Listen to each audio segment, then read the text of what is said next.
Hello, everybody, and thanks for joining us for this special live session. Yeah, we are live and we are excited that you come join us to this very special session. I'm Itzik Amiel, and together with my friend Rabbi David Schwarz, we're excited to bring to you another inspiring, standout episode. And when I say inspiring, it truly is because you will see our guest today. I'm sure you want to be hooked to the screen and be with us. This is actually a collective broadcast that brought to you by the American Bar Association International Law Section and the switch. And in this series, as you all know by now, David and I will interview an internationally legal leaders out of the amazing community of the American Bar Association International Law Section members and share with you new insights, ideas, stories, strategies to help you, to inspire you, to grow your practice, your and even your life and your career, whatever you look. There's so many more benefit to get of it. And thanks for all of the positive things people sending our ways. It just make us doing more of those sessions, and David is here with me. So David, do you agree? How are you? Oh, it's been a terrific opportunity to learn from all these different people. And I know we're going to have some fabulous lessons that we can take away and really apply not only in our professional lives, where certainly they'll have great meaning and enable us to be more successful, but also in our personal lives to really take things to heart in a certain way that will, make us feel better about ourselves, feel better about our lives, and be more complete people. So very excited about that today's session.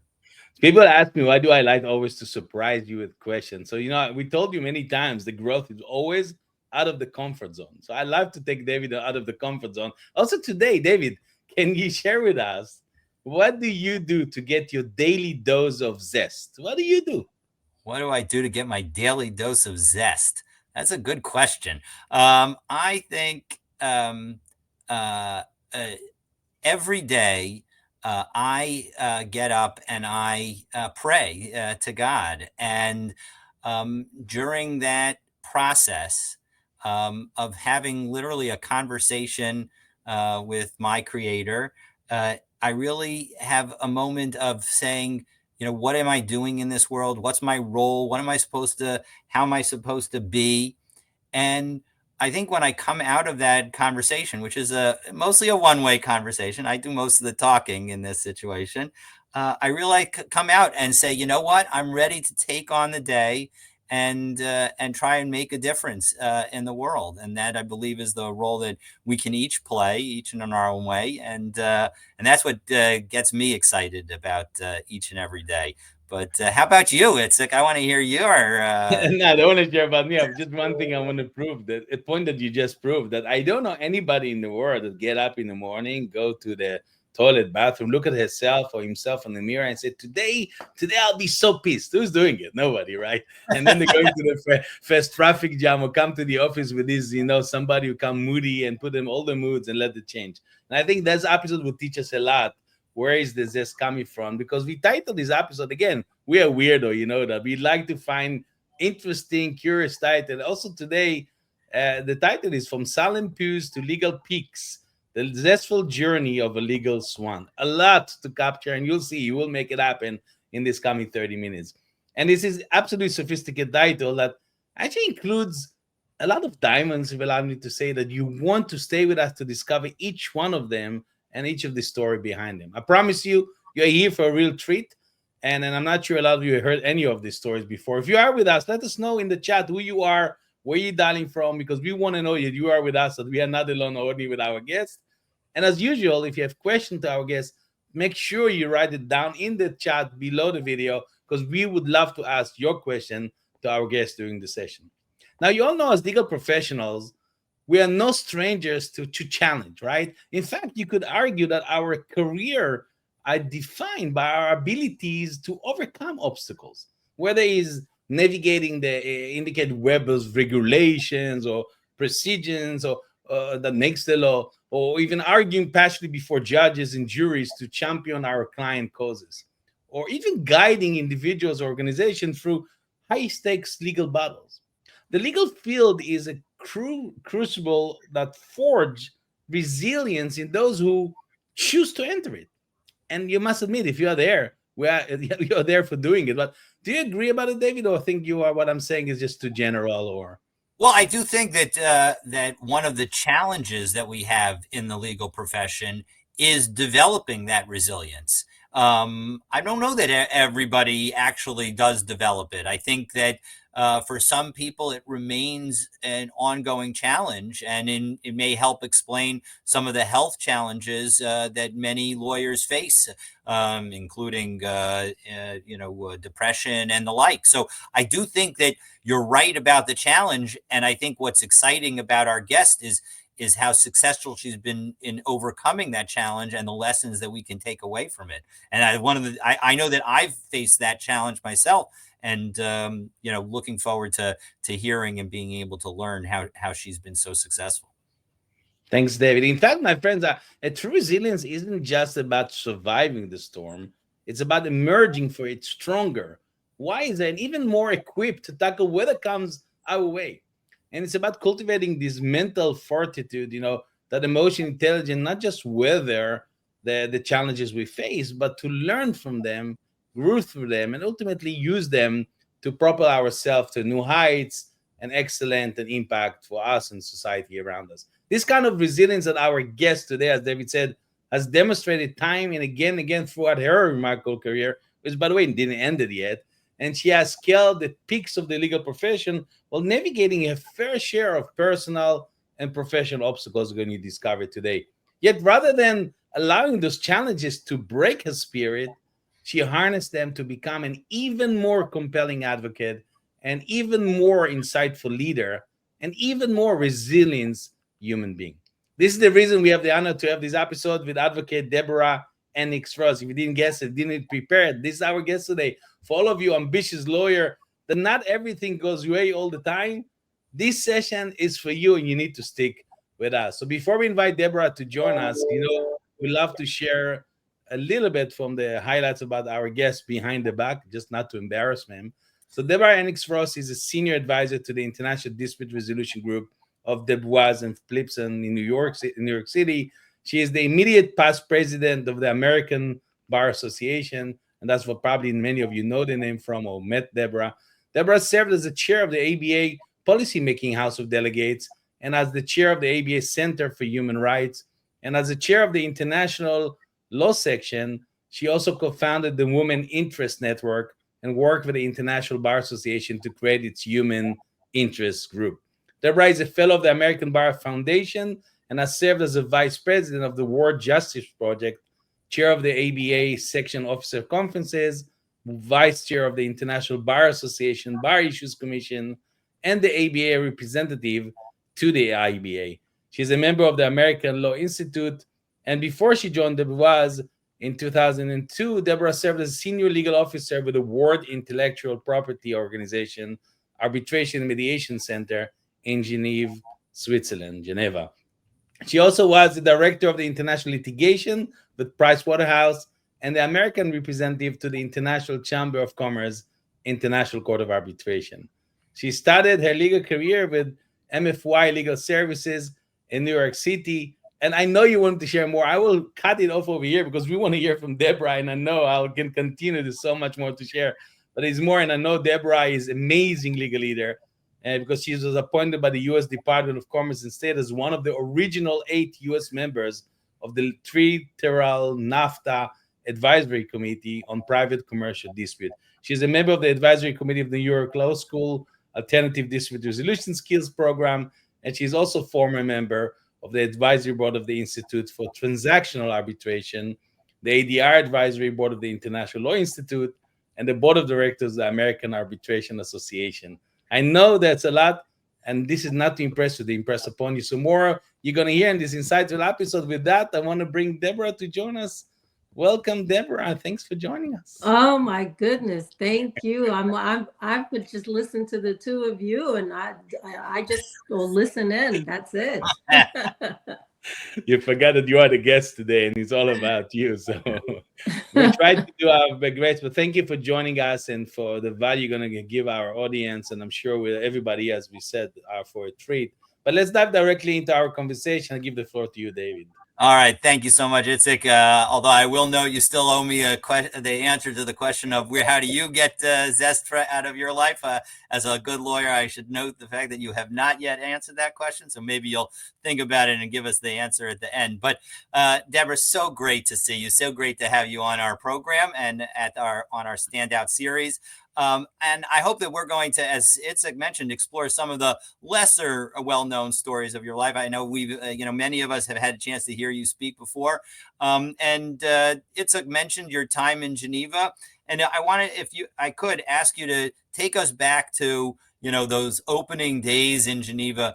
And, and I want to hear about the resilience that you developed from that experience, and a little bit about what you learned being an American in Geneva, please. Yeah, it sounds like a movie title, An American in Geneva, right? Exactly. So let me just set the stage a little bit. By the time I went to Geneva, I'd been practicing for about I'm doing the math here, about a dozen years. But it took me 7 years, the first 7 years of my career, to get my first job in international arbitration, which is the area I really wanted to focus in. So that's the first resilience lesson, which is that, if you come out of law school and don't get the dream job, first job out, it's okay. You're going to have a long career, and you should just keep pushing forward. So anyway, I went to Geneva to work for the World Intellectual Property Organization in the Arbitration Center. And I learned quickly that I was really very American. I never thought of myself as being particularly American. I just kind of, maybe because I'm from New York, I just thought of myself as a New Yorker. But when I was in Geneva, it was very clear that people first saw me as American, and there were some qualities and characteristics that I had from practicing law that were pretty American. And that's not good or bad. It's just to say that, the way that we practice law in the US, in New York, is different than the environment that I found myself in Geneva. So I had to make some adjustments. I think one of them was that in the US in particular, especially as a litigator, you tend to be more direct. You tend to be a bit more independent. And you tend to, in my case, tended to be very decisive.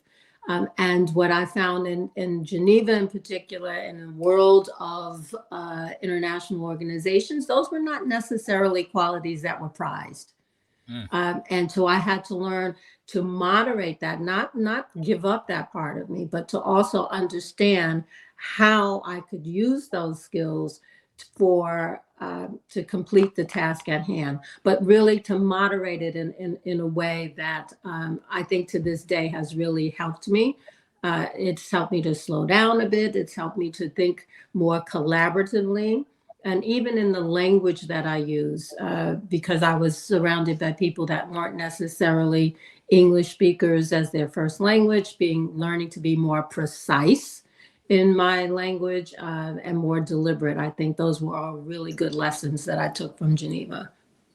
And my understanding is that the part of the reason that you left Geneva may have been work colleagues that weren't the easiest to work with. Can you share a little bit about your experience in that regard and what you took away from that? So David is always the diplomat, and I am always the direct New Yorker. I had a very difficult boss, a brilliant man, but very difficult. And that's another lesson I learned. Workplaces have cultures. There are work cultures, and you can either adapt to the culture, or you can say this culture doesn't fit me. You can try and change it, absolutely. But if it is a workplace culture, it's very hard to change that culture. And so you have to think about what's important to you, and whether or not you can not only survive but thrive in that environment. And sometimes that can be a very difficult decision, because I did love living in Geneva. I loved my colleagues generally and the work, but it was time to leave. So it was a hard decision, but it was the right decision. And I'm pleased to say years later, I was able to reconcile with that boss, mainly because he realized he made a mistake. But it's too late now. Anybody who lets you go, Deborah, is definitely making a mistake. So that's my theory.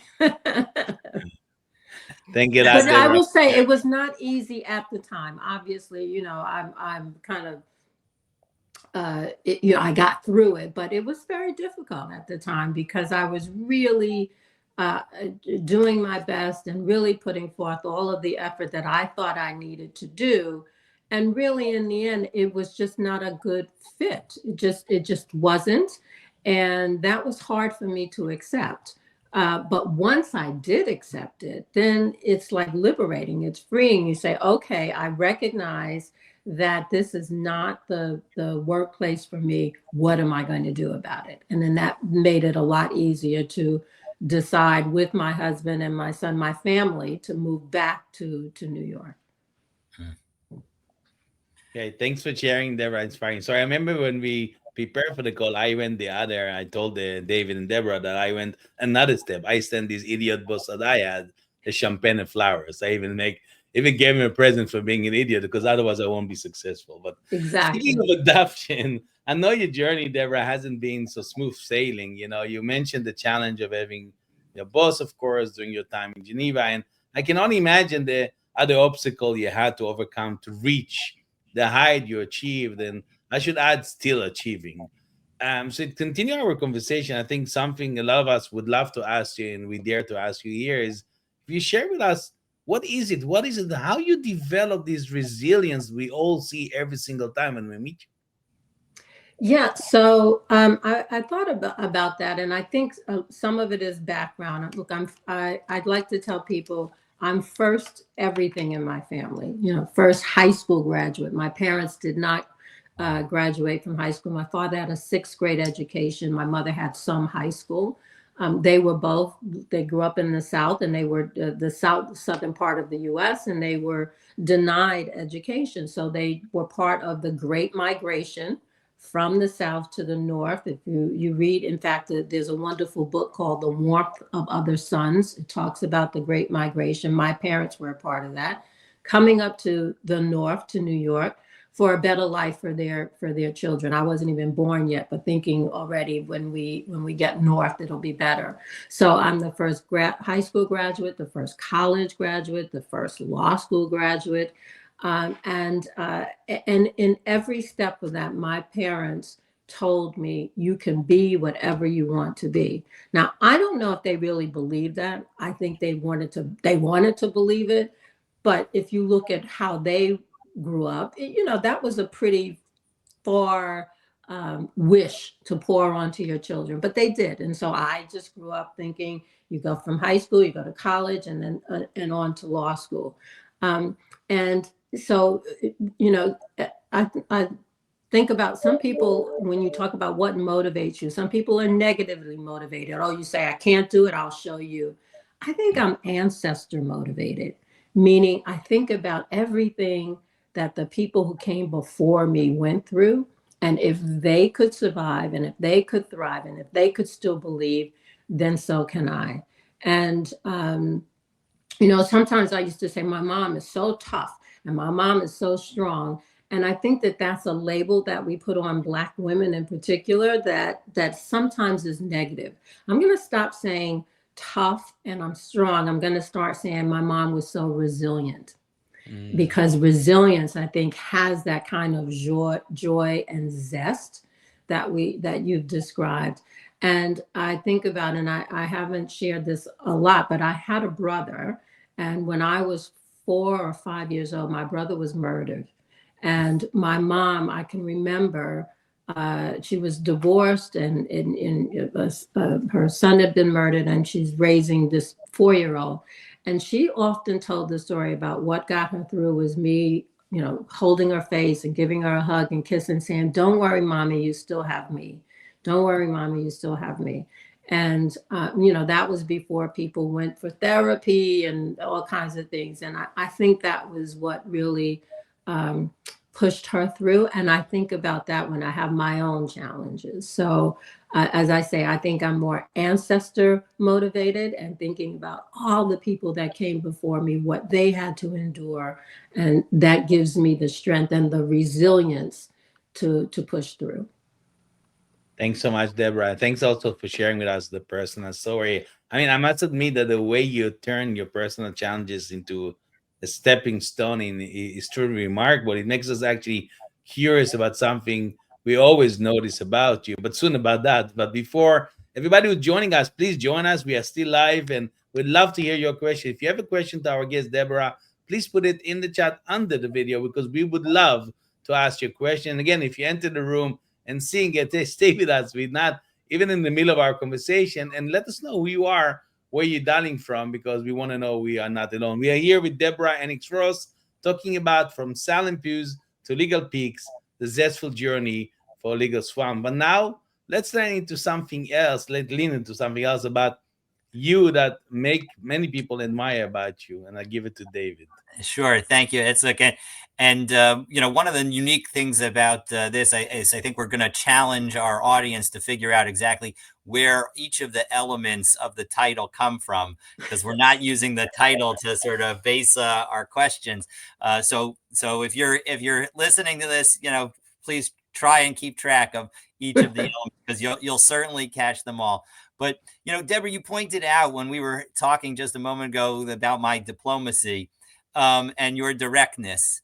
And, that directness is also gives you a sense of authenticity that I think, people know that when they're talking to you, they're getting exactly who you are and what you are. And I am just always impressed by that and just think that is now, it may be that some of that is from being a New Yorker, but there's a strength that comes behind it that I think goes beyond that. And so what gives you that strength to be so genuine, to be sure of yourself and who you are and the opinions that you have? So going back now to the title. So Salem is Salem United Methodist Church, and that is where I grew up in the church. And David, when you talked about getting up in the morning and saying your prayers, I think about doing that and reading scripture and trying to get grounded myself. And that comes from Salem United Methodist Church. But more importantly, it comes from the women of that congregation. So think about this. This was like the late 50s, early 60s. These women were what used to be called domestics or factory workers during the week. But on Sunday, oh my goodness, on Sunday, they were the most beautiful women in the most elegant clothes and church hats. If you haven't been to a Black church and seen church hats, you don't know what I'm talking about. There's actually a book that was written about Black women in their church hats, but they were the ones at Salem United Methodist Church who poured into me. Along with my parents, they were the women who told me, stand up straight and carry yourself with dignity. It didn't matter what they did during the week. They maybe society looked at them a certain way, but they thought of themselves with such strength and such dignity. And when you are surrounded by that week after week after week, you absorb it. And so for me, that is where I began to understand the power of dignity and being yourself. And it doesn't matter whether you are a lawyer who's president of the American Bar Association or a cleaning lady. Every person has dignity and worth, and you should always own who you are and where you are in that moment. And you don't let other people define you. You define for yourself where you are and what you want to be. So I take my hat off collectively, my hat, my church hat, to those wonderful women at Salem United Methodist Church, and they're still there. And for those who saw me when I was sworn in as president of the ABA, my aunt, who's 84 years old, who's a pillar of the church, was, wore her church hat and represented all of Salem United Methodist Church. Oh, that's awesome. And so share a little bit about you. One of the things that you can't help but notice is, and I think you touched on how it came out of your experience in Geneva, but there is a calmness to you that is really quite impressive. That certainly I know for myself, it's a calmness that I wish I could have. Can you tell us a little bit more about it and how other people have referenced it? Yeah, that's true. In fact, it was in Geneva, where one of my coworkers said to me, you're like a swan, because on the surface, you're like this, and underneath this, everything is going very fast.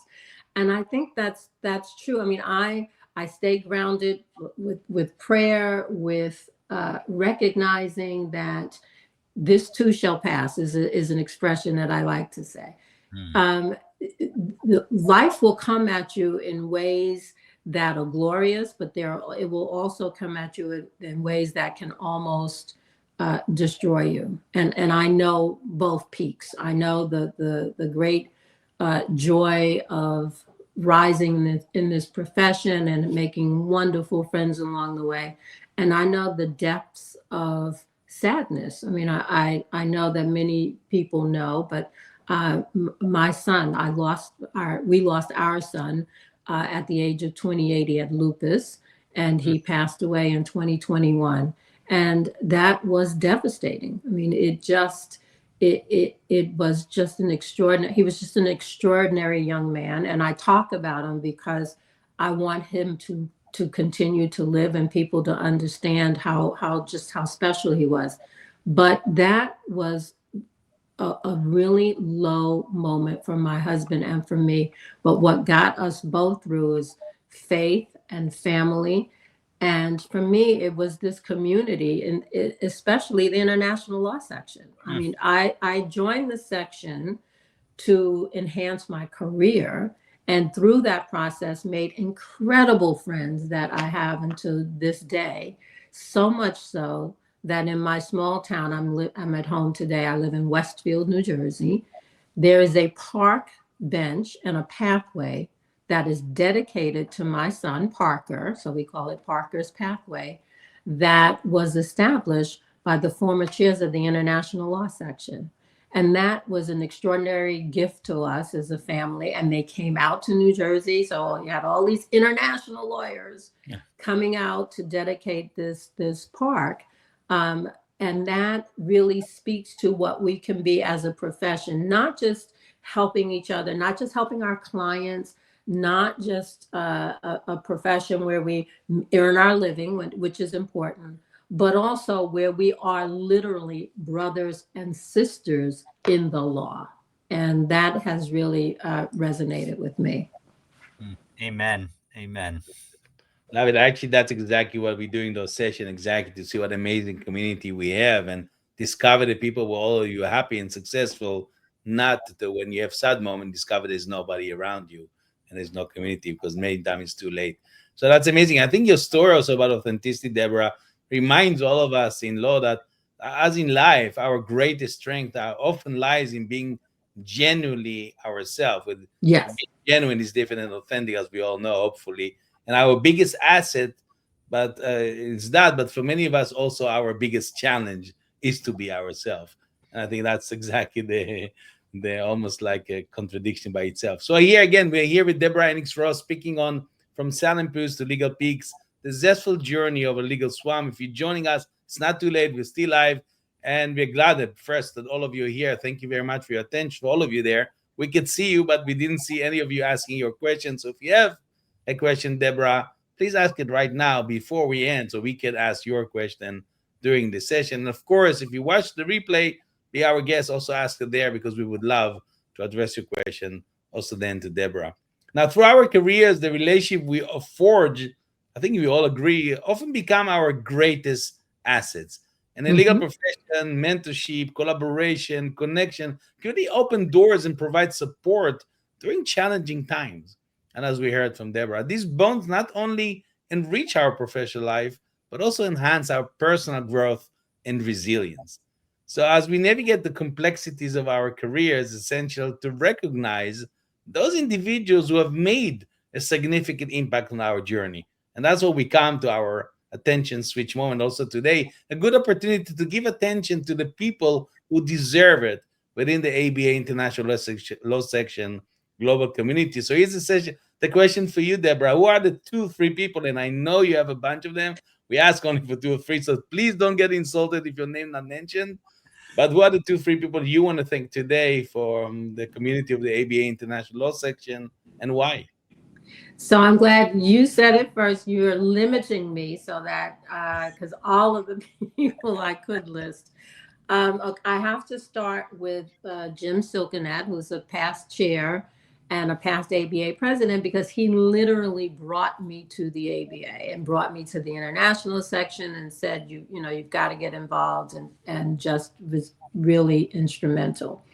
And then Rona Mears, who was the first woman to chair the section.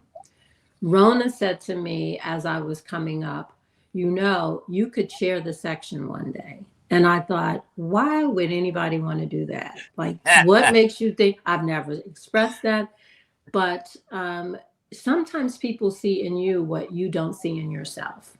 And part of that is because for me, the things, leadership is partly natural for me and partly developed. And so those things that come naturally, sometimes we don't value them because we think, well, everybody can do that. It's like that old expression, common sense. Well, there's nothing common about common sense, right? Because if there was, then we wouldn't be doing some of the things we do. So Rona was the first person to say to me, you could chair this section. And then not only that you can do it, but mentored and helped guide me to be able to do it. And then the third, I'm going to say collectively, are the former chairs of the section.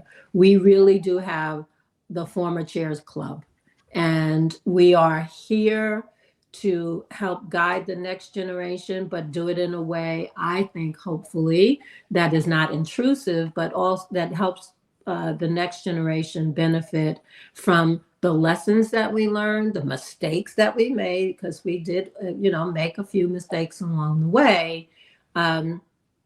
But we love the section and we love the profession. So we are here to be hopefully wise counselors. So I would say those 2 individuals and that group collectively are the ones that really helps me not only then, but continue to help me even now. Thank you very much, Deborah, for sharing. I think hopefully you're going to hear the shout out to all the people Deborah mentioned and all the chair of the American Bar Association. David, you included, by the way. So yeah, and he's the newest member. Yes, the newest member, exactly. Of the has-been club. I'm very pleased to be part of that group. So yeah, yes. And if you have any questions, Deborah, now it's the time before we ending to ask the question, Deborah. So please put it in the chat under the box. But before we letting Deborah go, I think on today's episode we dive into the inspiring story, as you all see, of legal tribalizers who tackled life's highest challenges heads on. I mean, whatever you will say, you could see that not many of you experience all those things in all your lifetime. Deborah Enix-Ross, the former president of the American Bar Association, has weathered personal tragedies, cultural barriers, and professional setbacks, but she emerged, as you can see from the stories, from each trial stronger, more resilient, more committed to make a difference, and still on, as you're going to hear. As Deborah shares with us, truly resilience isn't about avoiding hardship. It's about harnessing the lessons of our darkest moment to fuel our ascent to new heights. And I hope you take it, each of you individually, personally. Her journey from the Pews of Salem Church to the pinnacle of the legal profession is a testament of the transformative power of zest, authenticity, and unwavering determination to be a legal swan. Here, I tailor made for you all the titles in one place. You Calm got and them all. composed on the surface, as she said, but paddling furiously beneath to achieve greatness, not for herself, for all of us, for our community, for our society. I trust you got captivated, motivated, inspired, all the good word by Deborah Desfeld, the journeys. By the way, I'm just talking that you're going to ask the question just to get more minutes with Deborah. But for now, I think if there's no question coming, I think Deborah, I mean, David and myself want to thank you for, again, it's being honored listening to you again and having you here. So thank you very, very, very much for that. Oh, Well, really, thank you thank so you. much. Thank you, thank you, thank you. I really appreciate the opportunity. And, let me just end with this. I know that we're in a moment where DEI is under attack, but this is not new. And I think I've told the story, others have heard me say, when I went to law school, it was 1978, and I graduated in 1981. It was at the time of the Bakke decision about affirmative action. And I remember in my first year of law school, students turning to me and saying, "You're only here because of affirmative action." And I remember saying, "That's okay. I'm not going to take the affirmative action bar exam. I'm going to take the same bar exam that you take, and we'll see who becomes a lawyer." So I'm sad in some way that we've come full circle and we're making these attacks again. But it's also to remind us that there will be naysayers no matter where you are in your life and where you are in your legal career. But the same skills and determination and perseverance and resilience that got you to this point will carry you through. Wonderful Beautifully. word. David, you want to say something before saying goodbye, Deborah? By the way, don't leave us because David and myself still want to talk behind Deborah back. So please don't leave us yet. Absolutely. I mean, I'll just note the fact that I think that the resilience that you've shown is really inspiring to each and everyone who's listening and watching, and really is something that we all try to achieve. And I'll close by just saying that um, your ability to bring Parker into the conversation and enable his memory to be in all of our minds is how we ensure that those that we've lost are always with us. And my blessing for you is that he continue to always be with you, and so and help you through those difficult times. Thank you. Thank you. Thank you very much, Deborah. And we would love even, I will add to David that we would love even to dedicate this session for the memory of Parker. So thank you Oh, for that, thank you so Deborah. much. Oh, You're welcome. thank At least you. that hopefully you can hear us and see us, a wonderful mother he has. So thank you very, very, very much, Deborah, again. Thank you. And for all of you, stay with us and see you again in the next conference, Deborah. Okay. Looking forward.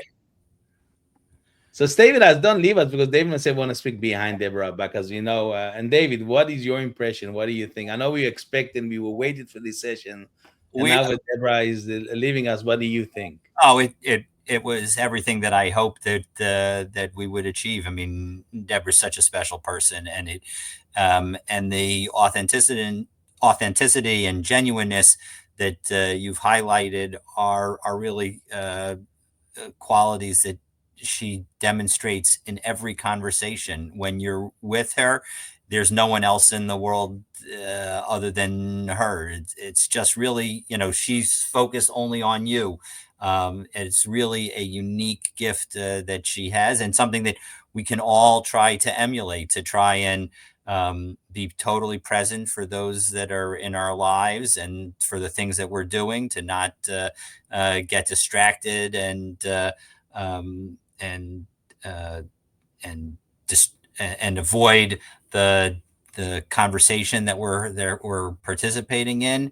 It's really, Deborah's just such a special person. I took away that her ability to see how others observe her and to sort of be reflective about that. What a true skill, and something again that we can all emulate, to recognize that the reactions that others have to us are actually a gift that allow us to see how others see us and to change how we interact with them, not change necessarily our underlying personality, but to be more thoughtful in how we speak, to be more deliberate in our words, as she chose to be after her experience in Geneva. And then finally, the investment of time in relationships, that both the relationships that she's had, where she's experienced loss, and the relationships that have helped her get through those times. Something that really highlights how we can focus as much as we want on our own career, but the relationships that we have are the true nourishment in our lives. And so we need to make sure to invest that time in those relationships and in those causes that matter to us. Love it. I mean, I agree with everything said. I just want to add first about the authenticity you mentioned. I think those of you who knows, when you meet Deborah, you don't have to speak twice. I think it's almost like, and sorry if I insult anybody, but it's almost like the aura you see around people, that authenticity can be seen. You don't have to hear the people speak. And when you go and speak to them, you're actually noticing it full example of what is being genuine human being means, with all what she's carrying with her. I think when we wrap up this inspiring conversation, I think let's reflect on some powerful takeaway that I think each one of you could take, and how can we put them into practice in our own lives. I mean, first, I think we talk about resilience isn't about avoiding challenges, but it's about growing through them. See, challenges are inevitable in any career, in any personal life, especially in the high pressure world of law that we all in. But the key isn't to avoid them, as you heard, is to see them as opportunities for growth. See, every setback is a chance to learn, is a chance to adapt, to emerge stronger. If I talk about AI and anything else, it's exactly the same thing. So here's your action plan. Reflect on recent challenge you faced, and identify one valuable lesson that it taught you, and create kind of habit of reframing obstacles as opportunities for journalizing about how you have grown each after each, of course, major setback you had in your life or your career. And also consider seeking mentorship or peer support to help you navigate challenges with a growth mindset. The second thing, we talk about cultural intelligence. So cultural intelligence, the adoptions are crucial in our increasingly global legal landscape. See, as the legal profession become more and more interconnected across borders, the ability to understand and adapt to different cultural contexts become a vital skill. See, leaders today must navigate diverse teams, client, jurisdiction with empathy and awareness. So here's your action plan.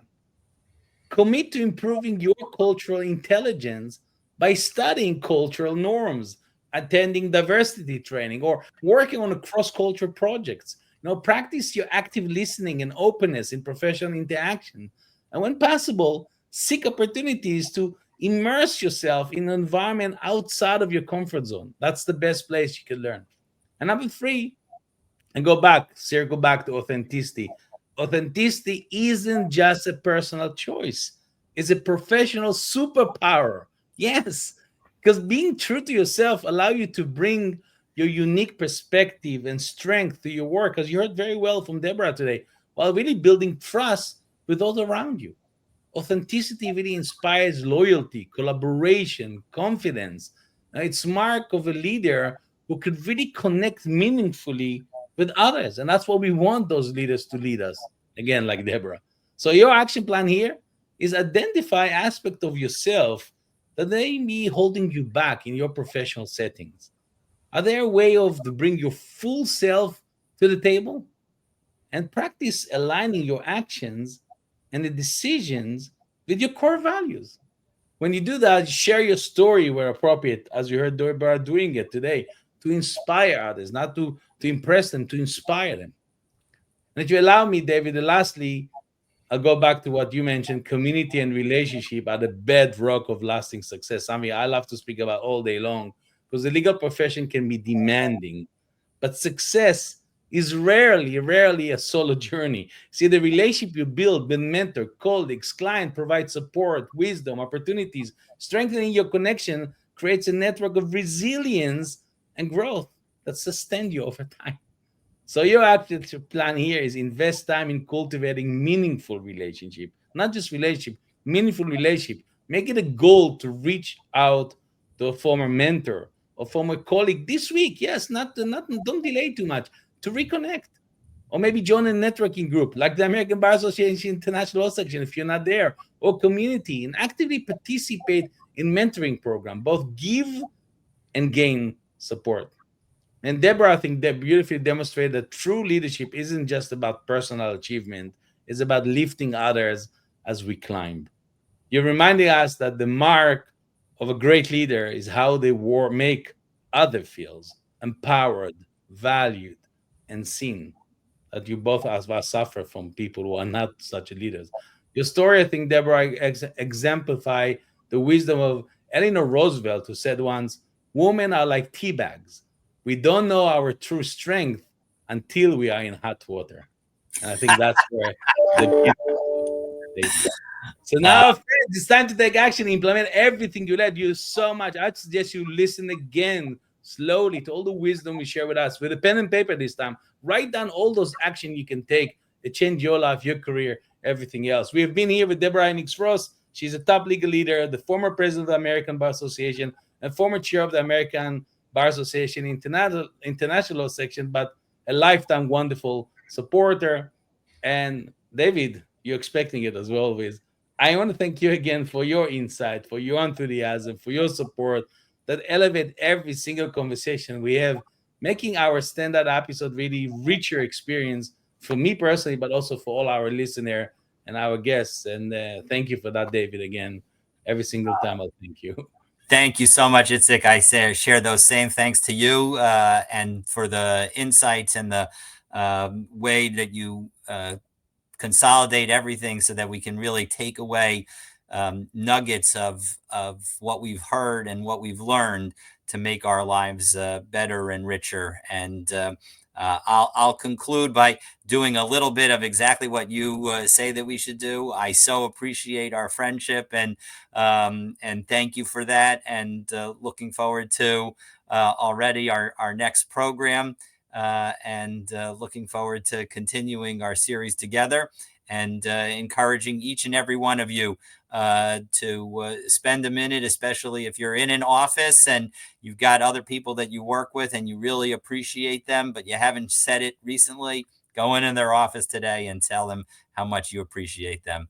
So with that, I share my appreciation to you, Itzik, and looking forward to continuing our work together.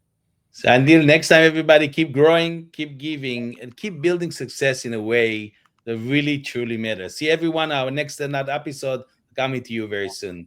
Thanks, everybody, and bye Bye for now. bye. Keep standing out.